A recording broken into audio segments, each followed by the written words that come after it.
के लिए हेलो बच्चों, आज मैं आप लोगों के लिए क्लास 8 का हमारी दुनिया चैप्टर इकाई एक को लेकर आया हूँ। आपको मैं पढ़ के पूरी तरह से समझाऊंगा, हर एक पॉइंट को बताऊंगा और आपको समझाने का बेहतर प्रयास करूंगा। अगर इससे पहले आप पहले के वीडियो नहीं देखे तो पहले जाके प्ले लिस्ट में जाके इसका इकाई एक देख लीजिए, संसाधन को देख लीजिए। उसके बाद ये देखिए, आपको पूरी तरह से बेहतरीन समझ में आएगा। देखिए, चैप्टर का नाम है भूमि, मृदा एवं जल संसाधन। भूमि, मृदा एवं जल संसाधन। देखिए, भूमि को लैंड करते हैं, मृदा को सॉइल करते हैं, मृदा को क्या कहते हैं सॉइल, और एवं को एंड करते हैं, जल को वाटर करते हैं, संसाधन को क्या कहते हैं रिसोर्सेस। क्या कहते हैं रिसोर्सेस। आप इसका इंग्लिश समझ गए। अब आइए समझते हैं कि भूमि है क्या। सबसे पहले भूमि यानी लैंड के बारे में समझेंगे कि ये जो मानव भूमि पर निवास करता है उसके बारे में, इस भूमि के बारे में जानेंगे। देखिए, भूमि एक महत्वपूर्ण प्राकृतिक संसाधन है। भूमि का एक महत्वपूर्ण प्राकृतिक संसाधन, मानव इसी पर निवास करता है। हम लोग घर बनाते हैं, कृषि कार्य करते हैं, पशुपालन करते हैं, सब किस पे करते हैं, सब भूमि पर करते हैं। समझे ना।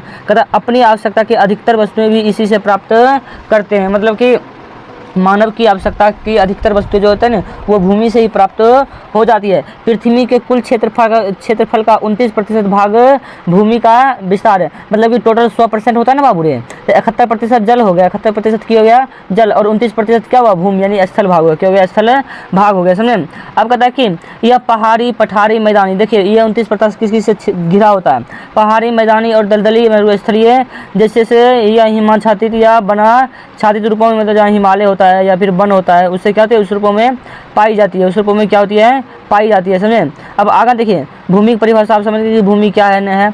अब देखिए, भूमि का उपयोग हम कई रूपों में करते हैं। भूमि का उपयोग हम कई रूपों में करते हैं, समझ लेते हैं उसको। देखिए, आप लिखिएगा भूमि का उपयोग क्या क्या है, तो कहिएगा कि भूमि का उपयोग निम्न है। देखिए, सबसे पहले कृषि कार्य के लिए किसका उपयोग करते हैं, भूमि का। कृषि कार्य के लिए किसका उपयोग करते हैं, भूमि का। और उसके बाद पेड़ पौधे उगाने के लिए किसका उपयोग करेंगे, कृषि का। उसके बाद मकान बनाने के लिए किस पे बनाएंगे, मतलब कि भूमि पर नहीं बनाएंगे। उसके बाद गाँव एवं शहर बसाने के लिए किसका उपयोग करेंगे, मतलब कि भूमि के बिना गाँव या शहर बना सकते। कोई पानी बना ले, हवा बना ले, तो संभव है, नहीं संभव है। उसके बाद तालाब, नहर, कुआं बनाने में सब तो अथी पर बनेगा, किस पे बनेगा, सब भूमि पर बनेगा।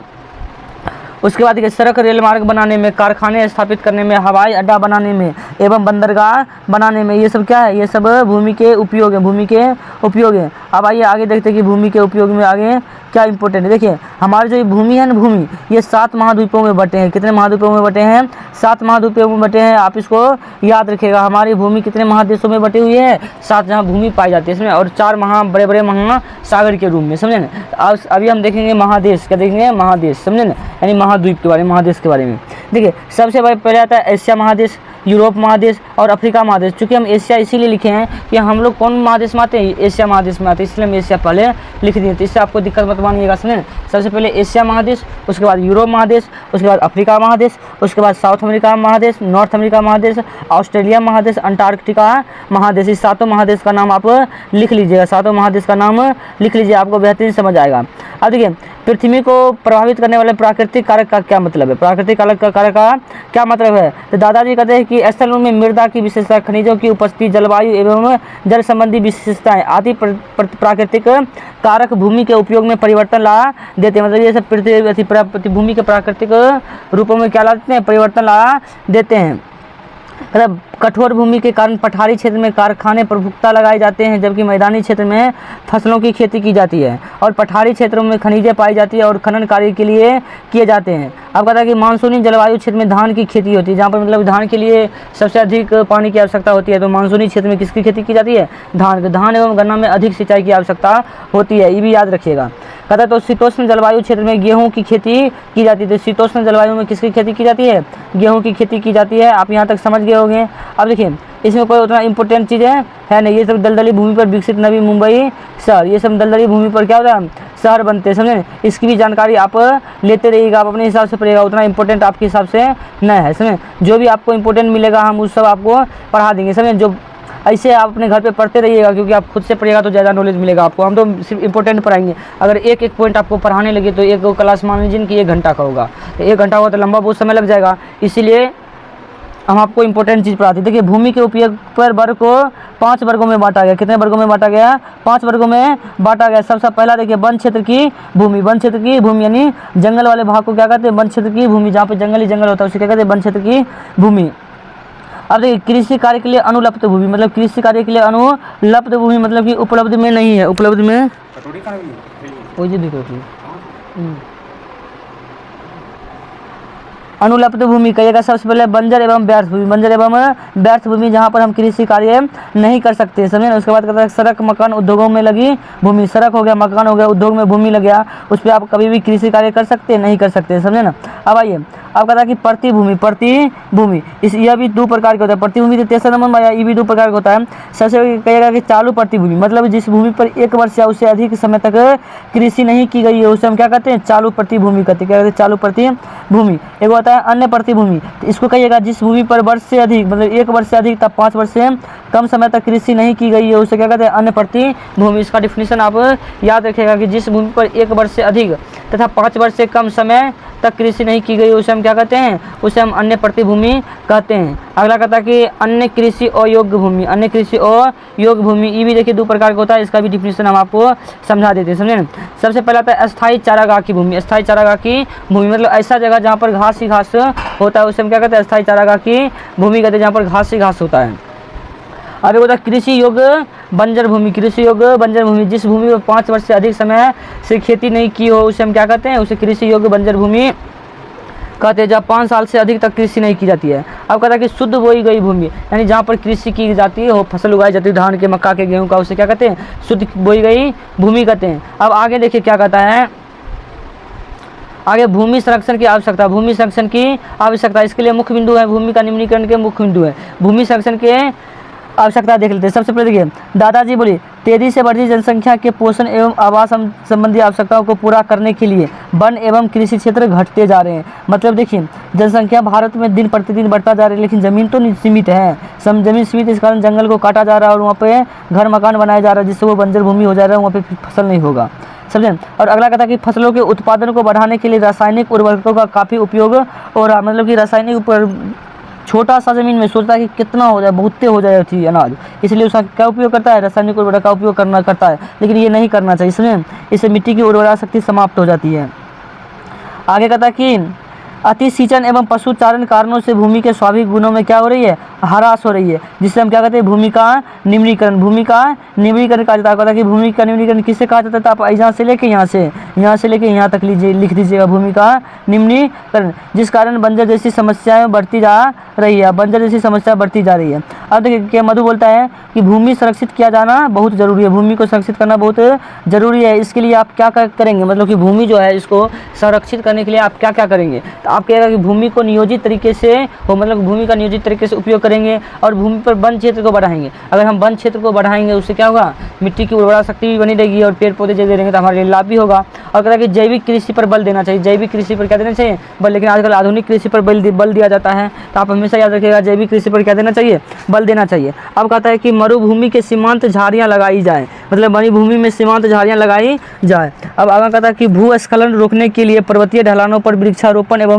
प्रतिरोधी दीवार बनाया जाए, मतलब कि जहाँ पर भूस्खलन होता है, मिट्टी कट के बह जाती है, वहाँ पे आप बड़े बड़े वृक्ष लगाइए, समझे ना, या फिर वहाँ पर प्रतिरोधी दीवार बनाइए ताकि बाढ़ तूफान आए तो मिट्टी को उड़ा कर ना ले जाएं। अब तटवर्तीय क्षेत्रों में वृक्षारोपण क्यों बढ़ावा देना चाहिए। अब आते हैं मिट्टी के बारे में, यानी मृदा के बारे में पढ़ते हैं, भूमि के बारे में पढ़ लिया, मृदा के बारे में पढ़ेंगे, मृदा के बारे में पढ़ेंगे। देखिए कहता है कि मिट्टी को ही मृदा संसाधन कहा जाता है, मिट्टी को ही क्या कहा जाता है, मृदा संसाधन कहा जाता है, ये बात याद रखिएगा आप, समझे ना। अब आगे कहता है पृथ्वी में जितने भी पेड़ पौधे घास झाड़ियाँ पाई जाती है उनमें से अधिकांशतः मिट्टी में ही उगते हैं, मतलब पृथ्वी में जितना भी पेड़ पौधा है, घास है, झाड़ियाँ जो भी है, सब कहाँ उगते हैं, सब मिट्टी में उगते हैं। कहाँ उगते हैं बाबू रे, मिट्टी में। अब देखिए मिट्टी में यानी ह्यूमस के बारे में भी थोड़ा सा जान लेते हैं कि ह्यूमस क्या है। सुनिए कहता है कि मृदा में पेड़ पौधे एवं जीव जंतु एवं अन्य सड़े पदार्थों के अवशेषों को ह्यूमस कहा जाता है। मतलब गड्ढा खोद दीजिए, उसमें जितना भी पेड़ पौधा सड़े पदार्थ हैं, समझे ना, उस सबको डाल दीजिए तो वो सब क्या बनेगा, ह्यूमस बन जाएगा, जिससे हम ह्यूमस कहते हैं। अब आगे देखिए कहता है कि पृथ्वी के सबसे ऊपरी यानी भूपटल के ऊपर, पृथ्वी के सबसे ऊपरी भाग को क्या कहते हैं, भूपटल, क्या कहते हैं, भूपटल पाई जाती है। इसी सतह पर पेड़ पौधे वृद्धि के लिए सभी जरूरी खनिज तथा पोषक तत्व एवं चट्टानों कण मौजूद होते हैं। मतलब कि पृथ्वी के ऊपर भूपटल होता है ना, उसी में पेड़ पौधों के लिए सभी खनिज तत्व, पोषक तत्व एवं चट्टानों के कण मौजूद होते हैं। और आगे कहता है कि पोषक तत्व के रूप में मृदा में ह्यूमस यानी पोषक तत्व के रूप में मृदा में ह्यूमस यानी वायु, जल एवं सूक्ष्म जीवाणु भी उपस्थित रहते हैं। अब देखिए मृदा के उपयोग क्या क्या हैं। मृदा के उपयोग आप नोट करिएगा, समझे ना, कॉपी लेके बैठिएगा, समझे, नोट करते जाइएगा। हम जितना लिखाते हैं उतना आप नोट करते जाइए, आपका एक भी प्रश्न नहीं छूटेगा। हर एक क्वेश्चन सब प्रश्न अभ्यास का आप बना सकते हैं, समझे ना। देखिए सबसे पहले कहिएगा कि फसलों की खेती करने में किसका उपयोग होता है? मृदा का उपयोग करते हैं। बिना मृदा के आप पानी में खेती कर सकते हैं, फसल उगा सकते हैं? कभी नहीं। पेड़ पौधे घास झाड़ियों को उगाने में, गृह निर्माण में मतलब घर बनाने में, मूर्तियाँ मतलब मूर्तियाँ नहीं बनता है मिट्टी का, वो सब बनाने में। अब आगे देखिए आगे क्या कहता है।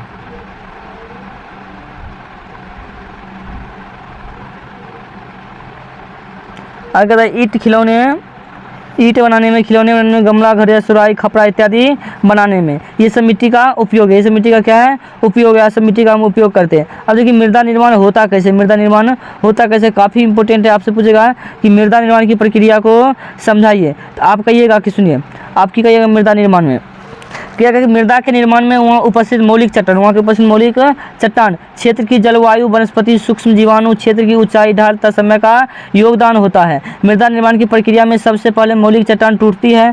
सबसे पहले कौन टूटेगी बाबू रे? मौलिक चट्टान। सबसे पहले मौलिक चट्टान टूटते हैं। सबसे पहले मौलिक चट्टान क्या होते हैं? टूटते हैं। और फिर टूटे हुए कणों को और महीन कणों की प्रक्रिया अनवरत चलती रहती है। मतलब कि चट्टान टूटे और टूटने के बाद वो छोटे छोटे कणों में बदलती रहती है। ये प्रक्रिया अनगिनत वर्षों तक चलती रहती है। हजारों लाखों वर्ष बाद वो चट्टान का टुकड़ा भौतिक एवं रासायनिक एवं जैविक ऋतुचरण से महीन कणों में बदल जाता है, जो मृदा कहलाता है। जो क्या कहलाता है? मृदा कहलाता है। आप यहाँ से लेके यहाँ तक मृदा की निर्माण की प्रक्रिया में लिख सकते हैं, समझे ना। वैसे आप नहीं भी लिखिएगा तो हम तो क्वेश्चन से करवेबेन करेंगे।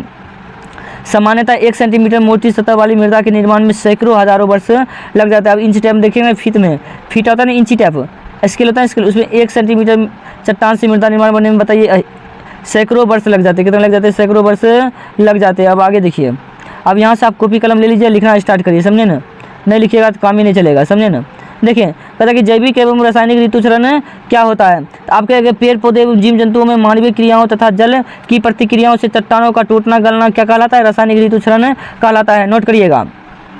भौतिक ऋतुचरण तापमान में उतार चढ़ाव, तुषार क्रिया तथा चट्टानों के परतों को फैलने सिकुड़ने से चट्टानों का टूटना कौन कहलाता है? भौतिक ऋतुचरण कहलाता है। अब देखिए मिट्टी कैसे बनता है, वो ह्यूमस में कैसे बदलता है, और पेड़ पौधा उसे पोषक तत्व कैसे ग्रहण करते हैं। मिट्टी के स्तर, मिट्टी के देखिए 4 स्तर होते हैं। कितने स्तर होते हैं? 4 स्तर होते हैं। देखिए 200 बो 100 सबसे पहले होता है मौलिक चट्टान, ये समझे, ये टूट फूट जाता है।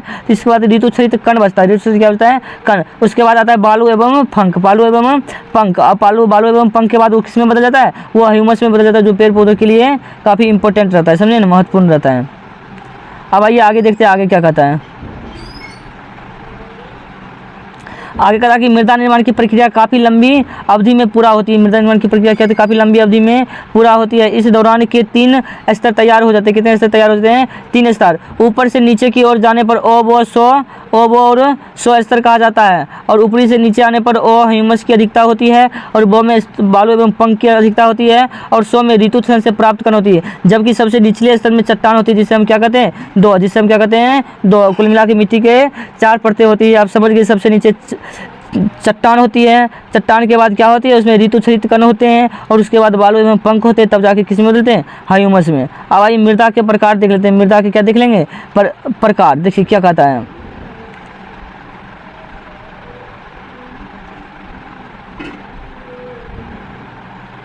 मीरा ने कहा कि सभी मिट्टी क्या एक ही प्रकार की होती है? सलमा ने कहा मैं बताती हूँ कि मृदा निर्माण के कारकों में स्थानीय भिन्नता के कारण सभी जगह तरह तरह की मृदा नहीं पाई जाती है। मृदा के वर्गीकरण के आधार। देखिए मृदा को कैसे कैसे बांटा गया? उर्वरता पर। देखिए उर्वरता पर कहता कि इस आधार पर मृदा को उर्वर और अनुवर बंजर 2 भागों में बांटा गया। उर्वर मृदा उपजाऊ होती है। उर्वर मृदा क्या होती है? उपजाऊ। जबकि अनुवर मृदा उपजाऊपन कम होती है। इसमें उपजाऊपन होती है लेकिन कम होती है। नदी घाटी क्षेत्रों की मृदा उर्वर तथा पहाड़ी एवं मरुस्थलीय क्षेत्रों की मृदा क्या होती है? अनुवर होती है। आप ये सब नोट करिएगा और पढ़ना स्टार्ट करिएगा, समझे? सब याद करते रहिएगा। आगे कहता है कि गठन एवं संरचना के आधार पर, देखिए इसके आधार पर मृदा को बलुई मृदा, चिकनी मृदा और दोमट मृदा में बांटा गया। मतलब कि गठन एवं संरचना के आधार पर, गठन के संरचना के आधार पर मृदा को 3 भागों में बांटा गया, बलुई मृदा और चिकनी मृदा और दोमट मृदा, समझे ना। अब कहता है कि बलुई मृदा बालू और कले दोनों होता है, इसमें बालू का अंश अधिक होता है, चिकनी मृदा में कले की अधिकता अधिक होती है, चिकनी मृदा में कले की अधिकता अधिक होती है, जबकि दोमट मृदा में बालू और कले का मिश्रण होता है। बालू और कले का क्या होता है, मिश्रण, लगभग अनुपात समान होता है, लगभग अनुपात क्या होता है, समान होता है। अब देखिए रंग के आधार पर, किसके आधार पर, रंग के आधार पर भूमि को जो होता है ना, भूमि को लाल मृदा और काली मृदा और भूरी मृदा और बादामी मृदा में बांटा गया। देखिए आप 4 3 7 9 प्रकार हो गए, समझे ना। अब रंग के आधार पर भी मृदा को कितने भागों में बांटा गया है, 3 भागों में, समझे ना। भूरी मृदा, देखिए लाल मृदा, काली मृदा, भूरी मृदा और बादामी मृदा, कुल मिलाकर 4 प्रकार हो गए। कितने हो गए, 4 प्रकार हो गए। अब आइए इसको हम देख लेते हैं तीनों को। हम आपको उर्वरता के आधार पर बता दिए हैं, उर्वर भूमि और अनुर्वर भूमि, जिसको बंजर भूमि भी कहते हैं, समझे। अब कहते हैं मृदा कहते हैं गठन एवं संरचना के आधार पर बलुई मृदा, चिकनी मृदा, दोमट मृदा। रंग के आधार पर लाल मृदा, काली मृदा, भूरी मृदा और बादामी मृदा। और कौन सा मृदा, बादामी मृदा। अब देखिए भारत में मृदा कहाँ कहाँ है, अब ये नक्शा को हम थोड़ा सा आपको समझाते हैं, समझे ना।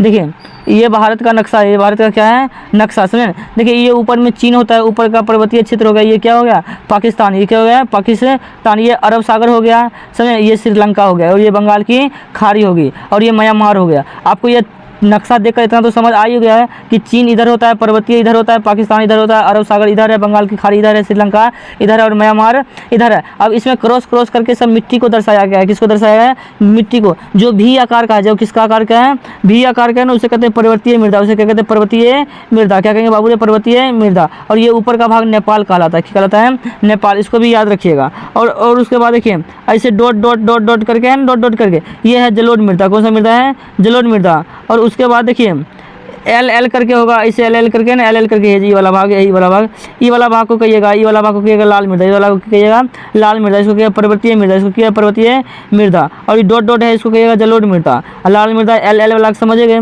अब आता है कौन सा, काली मृदा, काली मृदा। तो काली मृदा को करों से दिखाया गया, किसे दिखाया गया, करों से दिखाया गया। आपको ये बात समझ आ गई होगी।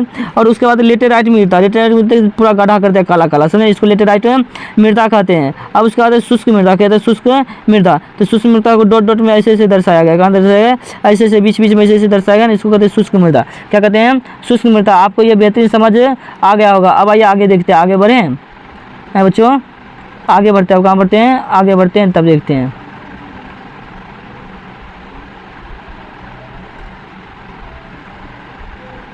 अब देखिए आगे कहता सुरेश ने कहा कि भारत में जलोढ़ मृदा, काली मृदा, लाल मृदा, पीली मृदा, लेटेराइट मृदा और मरुस्थलीय मृदा एवं पर्वतीय मृदा पाई जाती है। जलोढ़ मृदा देश के सभी नदी घाटियों में पाई जाती है, जलोढ़ मृदा देश के सभी नदी घाटियों में पाई जाती है। उत्तर भारत का विशाल मैदान जलोढ़ मृदा से निर्मित है। नवीन जलोढ़ मृदा को खादर कहते हैं और पुराने जलोढ़ मृदा को क्या कहते हैं, बांगर। नोट कीजिएगा, नवीन जलोढ़ मृदा को क्या कहते हैं, खादर, और पुरानी जलोढ़ मृदा को क्या कहते हैं, बांगर कहते हैं। और जलोढ़ मृदा चावल गेहूँ, जलोढ़ मृदा में चावल गेहूँ, मक्का, गन्ना, दलहन फसलों का उत्पादन के लिए उपयुक्त है। जबकि काली मृदा एल्युमिनियम एवं लौह यौगिक की उपस्थिति के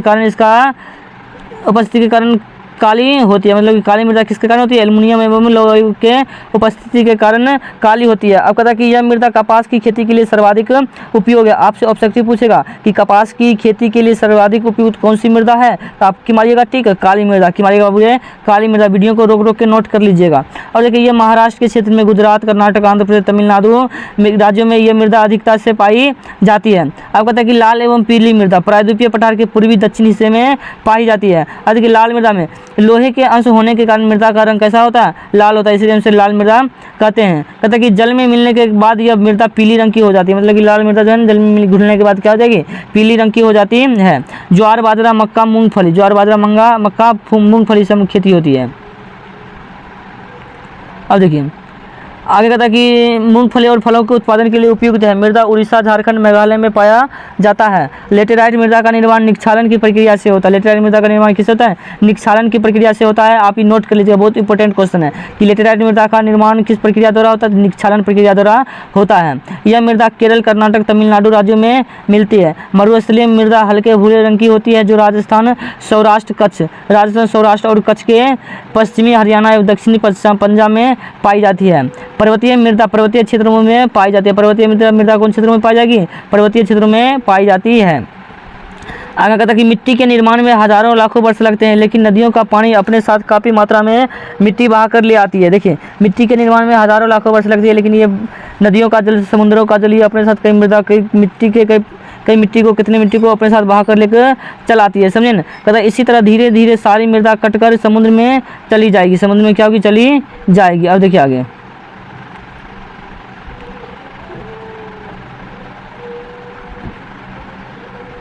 अब अगर कि सलमा बोल पड़ी कि पेड़ पौधे, झाड़ियाँ एवं घासों की जड़ें मृदा को पकड़कर रखती है, जिससे मृदा का अपरदन नहीं होता है। जिससे मृदा का अपरदन नहीं होता है, लेकिन पेड़ पौधे आदि के जड़ सहित कटने से यह मृदा की ढीली पड़ जाती है, जिससे आसानी से अपरदन हो जाता है। मृदा अपरदन की दर को प्रभावित करने में, देखिए, मृदा अपरदन की दर को कौन कौन प्रभावित करता है? तो जलवायु, वनस्पति विस्तार, स्थल रूप, भूमि की ढाल एवं मानवीय क्रियाएं मुख्य हैं। ये सब मानवीय क्रियाएं क्या है? मुख्य हैं। अब देखिए सुरेश क्या कहता है? कहता है कि बिल्कुल ठीक बात है। वनों की कटाई, पशुचारण, आकस्मिक तेज वर्षा, तेज पवने और वैज्ञानिक कृषि पद्धति, तब बाढ़ के प्रभाव से मृदा का अपरदन ज़्यादा हो रहा है। इसको कम करना चाहिए। तेज पवनों या पानी के बहाव से मैदानी या चौरस क्षेत्र में सतही अपरदन होता है, जिससे उबड़ खाबड़ क्षेत्रों में क्षुद्र नालिका व अवनालिका अपरदन होता है। क्षुद्र नालिका व अवनालिका अपरदन होता है। मृदा अपरदन के कारण मिट्टी के मौलिक गुणों एवं उर्वरता में कमी आने लगती है। अब आगे देखिए,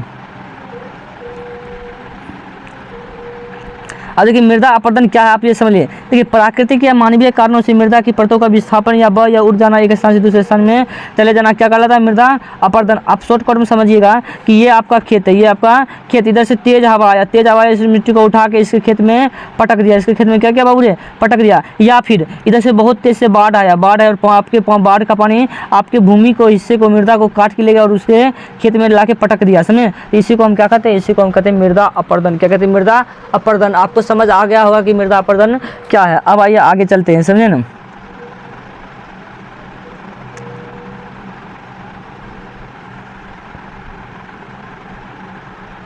अब कहता है कि मृदा अपरदन के संरक्षण के उपाय को अपनाना जरूरी है, लेकिन मृदा संरक्षण के लिए हमें क्या करना चाहिए? तो मृदा संरक्षण के लिए हमें निम्न उपाय करना चाहिए। मृदा संरक्षण के लिए हमें क्या करना चाहिए? निम्न उपाय करना चाहिए। सबसे पहले पर्वतीय क्षेत्रों में समुच्च रेखी खेती करना चाहिए। पर्वतीय क्षेत्रों में कैसी खेती करिएगा?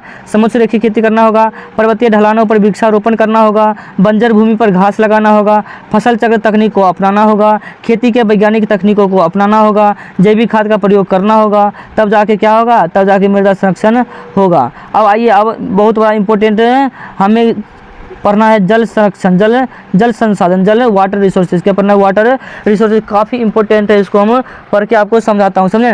देखिए, कहता कि गर्मी की छुट्टी में सीमा और अपनी नानी के घर गए। नानी के नदी के किनारे था। दूर दूर तक फैले रेत में कूदना बड़ा अच्छा लगता था। सीमा ने रवि से कहा, भैया देखो ना, बरसात में कितना पानी इस नदी में नजर आता है, परंतु गर्मी में तो कहीं नहीं नजर आता है, नहीं आता है। रवि ने बताया कि जल प्रकृति का अमूल्य देन है। जल क्या? प्रकृति का अमूल्य देन है, हमें इसे बचाकर रखना चाहिए। समझे?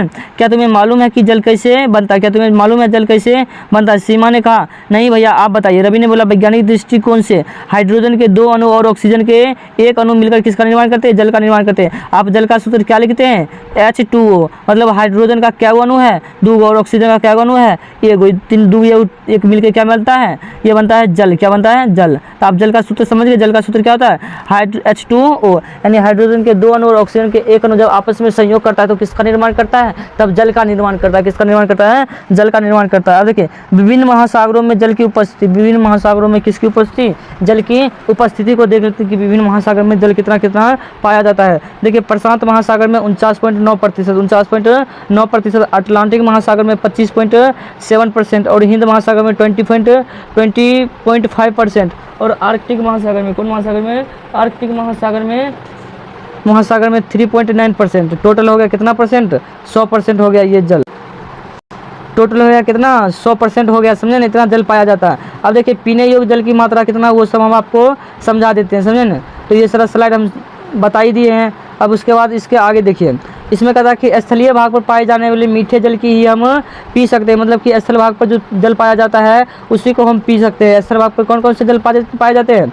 नदी के जल हो गए, झील के जल हो गए, तालाब हो गए, एवं भूमिगत हिस्से में जो जल पाए जाते हैं इसे हम मीठे जल कहते हैं, इसी का हम उपयोग करते हैं। अब देखिए जल का क्या क्या उपयोग है, तो आप लिखिएगा जल का क्या क्या उपयोग है, तो आप कहिएगा जल का निम्न उपयोग है। जल का क्या है? निम्न उपयोग। पहला पॉइंट में लिखिएगा जल का क्या क्या उपयोग हम आपको लिखाते हैं। देखिए कहता कि सबसे पहले कपड़ा धोने के लिए, उसके बाद शौच निपटाने के लिए, आप एक दो करके रोमन अंक में लिखिएगा। उसके बाद कहता है कि भोजन बनाने में एवं बागवानी यानी बगीचों में एवं खेती कार्यों में क्या होता है? भोजन का निर्माण होता है। और इसके अलावे देखिए, इसके अलावे भी व्यावसायिक प्रतिष्ठानों यानी आप कारखाना लगाना चाहते हैं तो उसमें भी जल की आवश्यकता होती है, समझे ना। अब कहता है कि आग बुझाने के लिए भी जल की आवश्यकता होती है। आप कोई भी फैक्ट्री, कोई भी उद्योग या बोतलबंद मिनरल वाटर उद्योग में भी किसका उपयोग होता है? जल का उपयोग किया जाता है। अब देखिए वो समझना है टॉपिक जल चक्र क्या होता है। जल चक्र क्या होता है, बहुत इंपॉर्टेंट है, समझे ना। जल चक्र के बारे में आप समझ लीजिए कि जल चक्र क्या होता है। देखिए हमारे भूमि पर जो जल है, हमारे समुद्र में जो जल है, वो सब बाष्पीकरण की प्रक्रिया के दौरान, बाष्पीकरण प्रक्रिया के दौरान सूर्य का जो प्रकाश आता है, सूर्य का प्रकाश से बाष्पीकरण की दर होती है, समझे ना। उससे क्या होता है कि जल वाष्प बन के हवा के माध्यम से आसमान में चल जाते हैं। जब आकाश में जाते हैं तो वो धीरे धीरे ठंडा होने लगते हैं, धीरे धीरे क्या होते हैं? ठंडा होने लगते हैं और ये बादल का निर्माण करते हैं। किसका निर्माण करते हैं? बादल का निर्माण करते हैं। फिर ये वर्षा हो जाते हैं। जब ये वर्षा के रूप में होते हैं तो इसे हम संघनन कहते हैं। क्या कहते हैं? संघनन कहते हैं। देखिए यह भूमिगत जल है। यह क्या है? भूमिगत जल। ये देखिए वाष्पन की क्रिया हुई। किसका क्रिया हुई? वाष्पन की क्रिया हुई। और इसके बाद यहाँ देखिए बादल बन गया। क्या बन गया? बादल। अब ये बादल बन गया तो बादल बनने के बाद ये क्या होंगे? ये बादल आपस में टकराएंगे, सुनिए ना। इसमें धन आवेश और ऋण आवेश उत्पन्न हो जाता है। और उसके बाद ये बारिश न वर्षा, ये जो बादल बना है ये वर्षा जो करें किसी पर्वतीय क्षेत्र में या जहाँ घनी आबादी है वहाँ पर अगर बरसेंगे तो ये संघनन की प्रक्रिया से बरसेंगे। कौन प्रक्रिया से बरसेंगे? संघनन की प्रक्रिया से बरसेंगे और फिर ये कहाँ चलाएंगे? नदी में चलाएंगे। इसी को हम क्या कहते हैं? इसी को हम कहते हैं जल चक्र। अब जल चक्र की डिफिनीशन लिख सकते हैं कि यह एक ऐसा चक्र है जिसमें महासागरों का जल बाष्पीकृत होकर वायुमंडल में जाता है। बताते थे कि महासागरों का जल बाष्पीकृत होकर कहाँ जाता है? वायुमंडल में चला जाता है। वहाँ बादल का निर्माण करता है, वर्षा जल के रूप में धरती पर आ जाती है। यह जल बहकर पुनः महासागरों में चला जाता है और फिर से बाष्पन और बादल का निर्माण होता है। अतः यह प्रक्रिया क्या कहलाती है? जल चक्र कहलाती है। यह प्रक्रिया क्या कहलाएगी? जल चक्र कहलाएगी। अब देखिए जल का वितरण, जल का वितरण काफ़ी इंपॉर्टेंट है, इसका भी याद रखिएगा कि जल का वितरण किस पे कितना है। तो आप जल के वितरण में देखिएगा महासागर में जो है 97.3% है, 97.3% है। उसके बाद बर्फीला क्षेत्र जो है, बर्फीला क्षेत्र उसमें 2% है। उसके बाद देखिए भूमिगत क्षेत्र जो हम लोग पीते हैं 0.068% है, समझे ना। ये बात तो याद ही रखिएगा इसको, समझे ना। और एक समुद्र का जल, समझे ना। उसके बाद कहता है कि अलवणीय झील कितना है? तो 0.009% कहिएगा। स्थलीय समुद्री एवं झील कितना है? तो 0.009%, ये दोनों सेम ही है। उसके बाद वायुमंडल में कितना है? तो 0.0019%। और नदियों में कितना है? तो 0.0001%। आप इन सबको कैलकुलेट कीजिएगा तो कितना हो जाएगा? 100%। कितना हो जाएगा? 100% हो जाएगा। अब देखिए एक इसमें ऑब्जेक्टिव भी आपको याद रहेगा कि पृथ्वी को जलीय ग्रह या नीला ग्रह कहा जाता है। पृथ्वी को क्या कहा जाता है? जलीय ग्रह या नीला ग्रह कहा जाता है। तो आप काहे कीजिएगा, मतलब काहे कहिएगा कि नीला ग्रह या जलीय ग्रह पृथ्वी को कहा जाता है? तो अंतरिक्ष से देखने पर, कहाँ से देखने पर? अंतरिक्ष से देखने पर पृथ्वी पर जल की अधिकता के कारण, पृथ्वी पर जल तो 71% है, तो पृथ्वी पर जल की अधिकता के कारण पृथ्वी नीला दिखाई देता है। पृथ्वी कैसा दिखाई देता है? नीला दिखाई देता है, जिससे हम क्या कहते हैं? जिससे हम जलीय ग्रह कह सकते हैं या नीला ग्रह कह सकते हैं। अब आइए आगे देखते हैं। इसमें देखिए एक और ऑब्जेक्टिव इसमें आपको याद रखना होगा कि जल एक नवीकरणीय संसाधन है। जल क्या एक नवीकरणीय संसाधन है। और देखिए इनका नवीकरणीय जल द्वारा स्वतः प्रकृति में होता रहता है, समझे ना। पृथ्वी पर जल का विशाल भंडार होते हुए भी पीने योग्य जल की मात्रा 1% से भी कम है। हमने आपको बताया था कि पृथ्वी पर जल की मात्रा 71% है। क्या वो पीने योग्य है? वो खारा जल है यानी नमकीन जल है, समझे ना। वो आप पी नहीं पाइएगा, पिएगा तो तरफ तरफ के मर जाइएगा, समझे ना। जो पीने योग्य पानी है ना वो 1% से भी कम है, अर्थात कितना है? 0.68%, 0.68% है, समझे ना। अब देखिए ये जल जो असमान है इसको प्रदूषण भी तेजी से हो रहा है। ये जो जल है जल का प्रदूषण भी बहुत तेजी से हो रहा है। तो भूगर्भीय जल स्तर भी कम होते जा रहा है। आज से 10 साल 20 साल पहले जाइएगा ना तो 60 से 70 फीट नीचे पाइप गाड़ने के उपरांत पानी निकल जाता था, स्वच्छ पानी। लेकिन आज 100 फीट 125 फीट नीचे पाइप डालने के बाद पानी निकलता है, स्वच्छ पानी निकलता है, सुनिए। इसीलिए जल धीरे धीरे दुर्लभ हो जा रहा है, मतलब कि धीरे धीरे कमी हो रही है जल में। विश्व में जनसंख्या की वृद्धि दर से पानी की जरूरत में दुगुनी वृद्धि आई है। विशेषज्ञों की माने तो भविष्य में विश्व में के अधिकांश भाग में जल प्रभाव ग्रसित होंगे, मतलब जल से ग्रसित हो जाएंगे, समझे ना। अब आइए अब जल के कमी के कारण देखिए, जल के कमी के कारण क्या क्या हो सकता है। रवि बोला कि नहीं, यह सिर्फ एक कारण है, इस्तेमाल, अतिरिक्त जल का दोहन, जल का दुरुपयोग, जल का असमान वितरण, जल का प्रदूषित होना, शहरों में बहुमंजिला इमारतों का अंधाधुंध निर्माण होना इत्यादि प्रमुख कारण है। देखिए, जल को प्रदूषित होना ही एक जल प्रदूषण का कार्य नहीं है, जल संकट का कार्य नहीं, बल्कि इसके अलावा बहुत कुछ हो रहा है। जल का अत्यधिक दोहन हो रहा है, दुरुपयोग हो रहा है, जल का असमान वितरण है, जल प्रदूषण की समस्या है, बहुमंजिला इमारतें बन रही है, फैक्ट्रियाँ स्थापित हो रही है, समझे, ये सब जल प्रदूषण के कार्य हैं। कहता है कई शहरों में आवश्यकता से अधिक जल उपलब्ध है परंतु वे प्रदूषित है, मतलब कि कई शहर ऐसे भी हैं जहां आवश्यकता से अधिक जल है लेकिन वे प्रदूषित हैं, इसीलिए जल की कमी या जल संकट पूरे विश्व में व्याप्त है। जल संकट पूरे विश्व में क्या है, व्याप्त है। अब आइए आगे देखिए क्या कहता है। आगे कहता है कि जल प्रदूषण क्या है, इसका मतलब क्या है। देखिए, जल के स्वाभाविक या प्राकृतिक गुणों में अंतर आना या अवांछित पदार्थों का मिल जाना या जीवन के लिए हानिकारक होता है, जिससे हम क्या कहते हैं, जल प्रदूषण कहते हैं। आप जल प्रदूषण का परिभाषा यहाँ से लेके यहाँ तक लिख सकते हैं। अब देखिए, जल प्रदूषण होने के क्या क्या स्रोत हैं, किस किस कारण जल प्रदूषण होते हैं। देखिए, घरेलू कूड़ा करकट को क्या करते हैं, लेकर जाते नदी में फेंक देते, जिससे क्या होता है, जल प्रदूषण होता है। औद्योगिक अपशिष्ट पदार्थ, आप कभी जाइएगा पटना के गंगा नदी के घाट के पास, वहाँ देखिएगा कई सारे फैक्ट्री है, उसका सारा गंदगी किस में गिरता है, गंगा नदी में गिरता है। वहाँ से भी गंगा नदी प्रदूषित होती जा रही है, लेकिन यही है कि गंगा नदी का जल हमेशा चलते रहता है तो वो गंदा नहीं होता है। आगे कहता है नगरीय क्षेत्र का दूषित जल, मतलब कि नगरीय क्षेत्र का दूषित जल जो होता है वो सब नदी में चला जाता है, उसे भी प्रदूषित होता है। परिवहन एवं यातायात दुर्घटनाएं, परिवहन एवं यातायात दुर्घटनाएं। अब जल प्रदूषण से कौन कौन सी बीमारी होती है, आपके अगर जल प्रदूषण से बहुत सारी बीमारी होती है, जैसे देखिए उल्टी आना, क्या ना, उल्टी आना या किडनी का खराब हो जाना, पेट में दर्द होना, सिर दर्द होना, डायरिया होना, समझे ना। सिकंदर डायरिया कारण मर गया था, समझे ना। अब देखिए कहता कि छाती दर्द होना, हड्डी का विकृत होना, वजन घटना, दिमागी विकृत होना, ये सब जल प्रदूषण के कारण बीमारी होती है। अब आइए देखते हैं कि जल प्रदूषण को कैसे बचाएंगे, जल प्रदूषण को कैसे बताएं, जल को कैसे संरक्षण करेंगे, जल को कैसे संरक्षण करेंगे। तो कहिएगा जल संरक्षण के हम निम्न उपाय कर सकते हैं। जल संरक्षण क्या कर सकते हैं, निम्न उपाय कर सकते हैं। वर्षा जल के संग्रहण को तकनीक को अपनाकर, समझे ना, उसको दोबारा उपयोग कर सकते हैं।